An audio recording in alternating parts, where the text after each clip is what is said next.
બાજરીના લોટનું ખીચું કે બાજરીનો વઘારેલો ખાટા લોટની રેસીપી આજે હું તમારી સાથે શેર કરવાની છું. Hello friends, welcome back to Bhavini's kitchen. Friends, બાજરીનો વઘારેલો ખાટો લોટ બનાવીએ છીએ ત્યારે 2 વાડકી બાજરીનો લોટ લીધો છે. હવે લોટ લેવા માટે વાડકીનું માપ લઈ લેવાનું છે. અહીંયા આ રીતની વાડકી લીધી છે, તેના પ્રમાણમાં 2 વાડકી બાજરીનો લોટ લીધો છે. હવે 2 ચમચી તેલ ઉમેરવાનું છે અને લોટને આ રીતે મિક્સ કરી લેવાનું છે. એટલે લોટમાં સરસ એવું મોણ છે તે આવી જશે. લોટમાં મોણ હશે તો લોટ છે તે સોફ્ટ બનીને તૈયાર થઈ જશે. ફ્રેન્ડ્સ, મકાઈના લોટનો વઘારેલો ખાટો લોટ આપણા ઘરે બનતો હોય છે અને તે જ રીતે બાજરીના લોટનો વઘારેલો ખાટો લોટ આજે આપણે બનાવવાના છે, પણ એક અલગ રીતે બનાવવાના છે. જે કાઠિયાવાડી સ્ટાઇલમાં બનતો હોય છે તે જ રીતે આજે આપણે બાજરીનો ખાટો લોટ બનાવવાના છે. તો વઘારેલો ખાટો લોટ બનાવવા માટે પેનમાં 2 ચમચી તેલ લેવાનું છે. તેલનું પ્રમાણ થોડું વધારે હોય તો લોટ છે તે સોફ્ટ બનીને તૈયાર થાય છે. તેલ ગરમ થઈ જાય એટલે અડધી ચમચી રાઈ, જીરું અને મેથી ઉમેરવાની છે. મેથી ઉમેરવાથી ટેસ્ટ છે તે બહુ સરસ આવશે. જરૂરથી એકવાર ટ્રાય કરજો. હવે લસણ અને મરચાંની પેસ્ટ ઉમેરવાની છે અને સાતળવાની છે.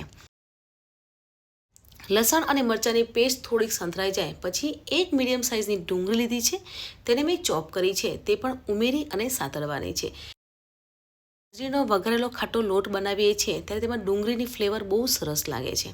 હવે અહીંયા 2 વાડકી બાજરીનો લોટ લીધો છે, તેના પ્રમાણમાં 3 વાડકી છાશ લેવાની છે. છાશ થોડી ખાટી હોય તેવી લેવાની છે. તમારે છાશ ના લેવી હોય તો દહીં પણ લઈ શકો છો. તો માપ છે તે પ્રોપર માપ છે. 2 વાડકી લોટ છે તેના પ્રમાણમાં 3 વાડકી છાશ છે. તો હવે ડુંગળી સંતરાઈ ગઈ છે તો 3 વાડકી છાશ ઉમેરી લેવાની છે અને સારી રીતે મિક્સ કરી લેવાનું છે. હવે ખાટો લોટ થોડો ટેસ્ટી હોય અને ચટપટો હોય તો સારું લાગે છે, એટલે સ્વાદ પ્રમાણે મીઠું ઉમેરવાનું છે. અડધી ચમચી હળદર પાવડર, લાલ મરચું અને અડધી ચમચી ધાણા જીરું પાવડર ઉમેરવાનું છે. મસાલા કરી અને ઉકળવા દેવાનું છે, જેથી મસાલાની ફ્લેવર છે તે સરસ એવી આવી જશે. હવે બાજરીનો ખાટો લોટ બનાવ્યો છે તો તે થોડો ગળચટ્ટો હોય તો સારું લાગે છે. તો અહીંયા થોડું ગોળ ઉમેરવાનું છે અને ગોળ ઉમેરી અને થોડીવાર ઉકળવા દઈશું. તો તમે જોઈ શકો છો કે મસાલા છે તે સરસ એવા મિક્સ થઈ ગયા છે, પણ હજુ પણ આપણે થોડીવાર ઉકળવા દઈશું, જેથી મસાલાની ફ્લેવર અને આપણે જે લસણ અને ડુંગળી એડ કર્યા છે તેની ફ્લેવર છે તે સરસ એવી આવી જશે. તો હવે છાશ ઉકળી ગઈ છે તો 2 વાડકી બાજરીનો લોટ લીધો હતો તે છાશમાં ઉમેરી લેવાનો છે. લોટને ઉમેર્યા પછી હલાવવાનું નથી. હલાવવા માટે વેલણ લેવાનું છે અને વેલણથી આ રીતે વચ્ચે ગેપ કરી લેવાની છે, જેથી લોટ છે તે અંદરથી ચડી જશે. ફ્રેન્ડ્સ, તમે જોયું હશે કે આપણી મમ્મી અને દાદી અને બા છે તે આ રીતે કૌંસાર બનાવતા હતા અને મકાઈનો ખાટો લોટ પણ બનાવતા હતા, જેથી લોટ છે તે એકદમ સોફ્ટ બનીને તૈયાર થતો હતો. તો આપણે પણ આ રીતે વેલણથી ગેપ કરી લેવાની છે અને ઢાંકણ ઢાંકી અને 3 થી 4 મિનિટ માટે થવા દેવાનું છે અને ગેસની ફ્લેમ મીડિયમ રાખવાની છે, જેથી લોટ છે તે સરસ એવો ચડી જશે. ફ્રેન્ડ્સ, તમે જોઈ શકો છો કે પ્રોપર માપ સાથે આપણે વઘારેલો ખાટો લોટ બનાવ્યો છે. તો અહીંયા છાશ કે દહીં એડ કરવાની જરૂર નથી. અહીંયા સોફ્ટ એવો લોટ છે તે બનીને તૈયાર થઈ જશે. તો એકવાર સારી રીતે લોટને હલાવી લેવાનું છે અને વેલણથી આપણે જે ડોટ કરીને હલાવ્યું હતું, જેથી લોટ છે તે અંદરથી પણ સરસ એવો ચડી જાય છે.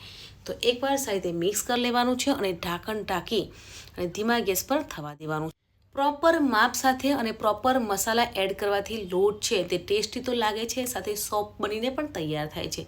અને હા ફ્રેન્ડ્સ, લોટ જેટલો ચડે છે તેટલો લોટ સોફ્ટ થાય છે. મોઢામાં મૂકવાની સાથે ઓગળી જાય તેવો લોટ છે તે બનીને તૈયાર થાય છે. હવે ઢાંકણ ઢાંકી દેવાનું છે અને લોટને હજુ પણ આપણે ચડવા દેવાનો છે. તો લોટને ચડવા માટે એક લોખંડની પેન, જે લોખંડની તવી આવે છે તે લેવાની છે. નોનસ્ટિક પેન નથી લેવાની, આયર્નની એટલે કે લોખંડની તવી હોય તેવી લેવાની છે. અને ઉપર પેન મૂકીએ અને ગેસની ફ્લેમ ધીમી કરી દેવાની છે અને ધીમા ગેસ પર 10 મિનિટ માટે મૂકી દેવાનું છે. તો તમે લોટ જોઈ શકો છો કે એકદમ સોફ્ટ બનીને તૈયાર થઈ જશે. અહીંયા 10 મિનિટ થઈ ગઈ છે અને લોટ આપણો સોફ્ટ થઈ ગયો છે. મોઢામાં મૂકવાની સાથે ઓગળી જાય તેવો લોટ બનીને તૈયાર થઈ ગયો છે. તો કાઠિયાવાડી સ્ટાઇલમાં બનાવવામાં આવેલો બાજરીનો વઘારેલો ખાટો લોટ છે તે બનીને તૈયાર થઈ ગયો છે. તમે આને ખીચું પણ કહી શકો છો. બાજરીના લોટનું ખીચું કે બાજરીનો વઘારેલો ખાટો લોટ બનીને તૈયાર થઈ ગયો છે. તો લોટને સર્વિંગ પ્લેટમાં સર્વ કરીશું. ફ્રેન્ડ્સ, ખાટા લોટ જોડે તેલ સર્વ થતું હોય છે, પણ તમને તેલ ના ફાવતું હોય તો ઘી પણ સર્વ કરી શકો છો. પણ સિંગ તેલ એડ કરવાથી તેનો ટેસ્ટ છે તે બહુ સરસ લાગે છે. જરૂરથી એકવાર ટ્રાય કરજો. તો હવે જે ખાટો લોટ લીધો છે તેને આ રીતે સ્પૂનથી વચ્ચે ગેપ કરી લેવાની છે અને ઉપરથી સિંગ તેલ ઉમેરવાનું છે. અને સિંગ તેલની ઉપર જે લસણની ચટણી આવે છે તે મૂકવાની છે, જેથી ટેસ્ટ છે તે બહુ સરસ આવે છે. અને જો તમારે લસણની ચટણી એડ ના કરવી હોય તો આચાર મસાલો આવે છે તે પણ સ્પ્રિંકલ કરી અને ખાઈ શકો છો. જે લારી ઉપર જે ખીચું મળતું હોય છે તેવું જ ખીચું ઘરે બનીને તૈયાર થાય છે. કાઠિયાવાડી સ્ટાઇલમાં બનાવવામાં આવેલું બાજરીના લોટનું ખીચું કે બાજરીનો વઘારેલો ખાટા લોટની રેસીપી કેવી લાગી કમેન્ટ જરૂર કરજો. મળીએ છીએ નવી આસાન રેસીપી સાથે. ત્યાં સુધી બાય બાય, ટેક કેર, જય શ્રી કૃષ્ણ.